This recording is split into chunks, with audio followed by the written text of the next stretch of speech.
Kərbəla torpağının bir əlaməti də nədir? Deyirlər, çox xoş ətri olar.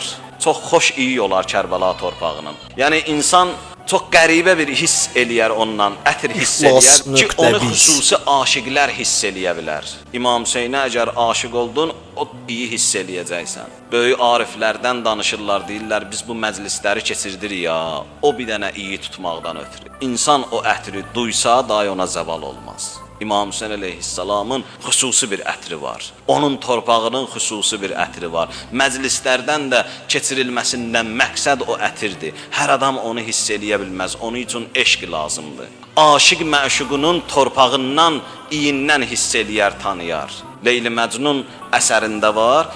Fars şairlərindən də yazıblar Leyli Məcnun əsərini. Deyir ki, Məcnun eşidəndə ki, Leyli ölüb, düşdü, başladı soraqlaşmağa ki, görəsən qəbri hardadır? İndi məşuqəsinin qəbrinin yerin istəyir tapsın. Gəldi, deyir, bir yerdən keçəndə, o zaman bilirsiniz də, bəlkə də bilməyənlər var, İmam Hüseyn əleyhissalamın qəbrini dağıtdılar. Mütəvəkkil Əbbasinin zamanında, çox məlun bir xəlifə idi, 9-cu, 10-cu imamın zamanında idi ki, Mütəvəkkil Əbbası əmr verdi, su buraxdılar, şumladılar, xarab oldu. Deyir, sonra alimlər, müştehidlər, ariflər yığıldılar, ağanın qəbrinin yerini təyin elədilər.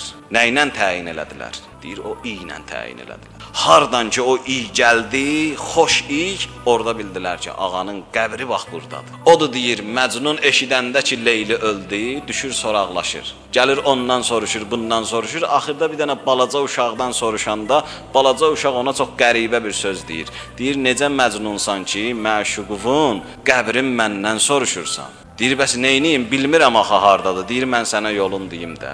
Deyir, nəcür balaca uşaq indi Məcnunu öyrədir. Deyir, düş torpaqları bir-bir ilə, Leylinin iyini hardan aldın, bilginən qəbri də oradadır.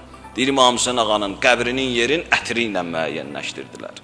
Həqiqi aşiq olan elə məşuqunu torpağından tanıyar, torpağının ətrindən tanıyar. O aşiqlərdən biri xanım Zeynəb idi. Elə aşiq idi qardaşı Hüseynə, deyir, gəldi, xanım Zeynəb karvanla gəlirdilər. Mədinədən qaytarırdılar, daha doğrusu Şamdan qaytarırdılar Mədiniyə. Nu'man ibn Bəşir adında bir sariban var idi, karvanbaşı var idi. İstəyirlər ki, geçsinlər Kərbəladan şəhidlərin qəbrini, məzarların ziyarət eləsinlər. Deyir, gəlirlər, yaxınlaşırlar Kərbəlaya, amma bilmirlər hansı tərəfdədir. Qalıblar belə hansı tərəfə geçsinlər. Deyir, onda xanım Zeynəb deyir ki, ey sariban, döndər karvanın üzün bu səmtə. Səmti əli ilə göstərir. Hamı təəccüblənir.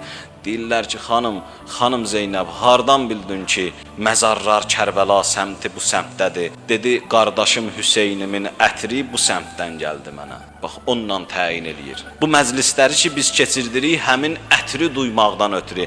Əgər o ətri duysa, insan bilər ki, həqiqətən aşiqdir, həqiqətən əzadardır. O ətir insanı çevirər, o ətir insanı döndərər.